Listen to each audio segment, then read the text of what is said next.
Salut! Aujourd'hui, je vais vous parler d'un livre que j'ai dû lire dans le cadre du méga projet et que j'ai vraiment apprécié, alors je vous le conseille fortement. Celui-ci se déroule dans un continent plutôt méconnu nommé l'Afrique, qui est juste en mauve sur la carte. Plus précisément, mon histoire se déroule au Kenya, qui est juste ici.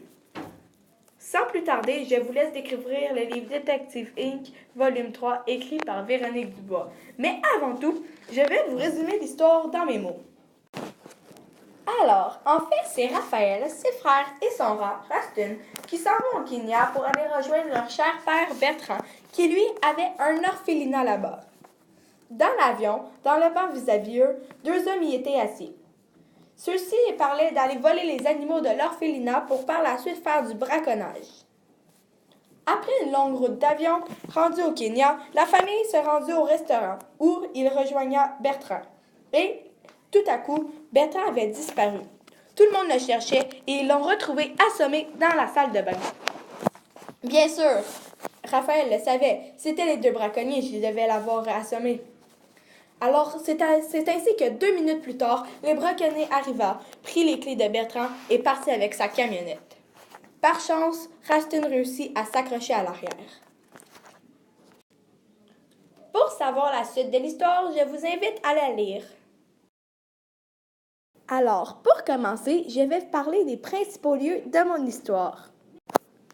Premièrement, je vais vous parler de Kilifi, qui est certainement le principal lieu de mon histoire.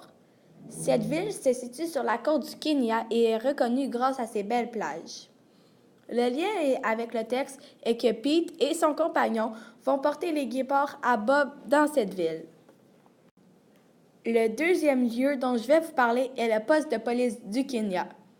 En fait, un poste de police, c'est là où les prisonniers ainsi que les polices se situent. Plus simplement, lorsqu'on commet un meurtre ou un crime, on peut être apporté à cette place où on dormira dans une cellule. Le lien avec le texte est que David et Raphaël ont été accusés d'avoir menti à la police, alors ils sont apportés au poste de police du Kenya. Le dernier lieu dont je vais vous parler est dans l'avion en direction de Kilifi. En fait, un avion, c'est un appareil avec des ailes et un moteur nous permettant de se déplacer plus rapidement. Le lien avec la texte est que la famille de Bertrand prend l'avion en direction de Kilifi pour arriver à temps à cette place pour pouvoir arrêter les braconniers.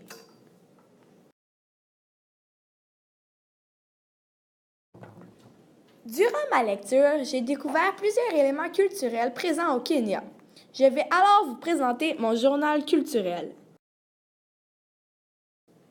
Pour débuter la présentation de mon journal culturel, je vais vous parler du braconnage. En fait, simplement, le braconnage, c'est une chasse ou une pêche illégale, c'est-à-dire une chasse ou une pêche qui se fait sans droit. Alors, comme vous voyez dans les images ci-dessous, ça peut être soit que quelqu'un veut les peaux ou les défenses de diverses sortes d'animaux. Le lien avec le texte est que Pete et son compagnon veulent voler les animaux de l'orphelinat pour avoir leur peau et leur défense. Le deuxième élément culturel dont je vais vous parler est le guépard. Le guépard est un mammifère qui vit en Afrique et au Moyen-Orient. En fait, le lien avec le texte est que 5 guépards ont été volés de l'orphelinat de Bertrand. Le troisième élément culturel dont je vais vous parler est le gorille. Le gorille est un animal appartenant à la famille des singes. Celui-ci est le plus gros.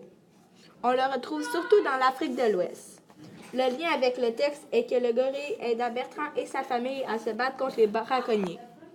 Maintenant, je vais vous parler du quatrième élément culturel de mon roman. Celui-ci est le safari. Bien sûr, on a des safaris ici au Québec, mais ceux-ci ne sont pas comme en Afrique. En fait, en Afrique, c'est un parc zoologique qu'on se promène en voiture dedans, puis on peut photographier et observer divers animaux. Le lien avec le texte est que Bertrand, à la fin du roman, apporte ses enfants au safari. L'avant-dernier élément culturel dont je vais vous parler est le palmier. Le palmier est une plante à fleurs qu'on retrouve en Afrique du Nord et du Sud, ainsi qu'en Asie. On peut aussi le retrouver en Amérique du Sud. Le lien avec le texte est qu'au Kenya, à la plage de Kilifi, on y retrouvait beaucoup de palmiers. Maintenant, le dernier élément culturel dont je vais vous parler est l'orphelinat d'animaux sauvages. En fait, à cette place, on accueille des animaux perdus ou abandonnés. Ceci sert à préserver des animaux, soit qui sont en voie de disparition ou qui ont été trouvés. Le lien avec le texte est que 2 braconniers sont allés voler les animaux à l'orphelinat de Bertrand. J'espère que vous avez aimé mon journal culturel et que celui-ci vous aura donné le goût de lire mon livre. Merci encore.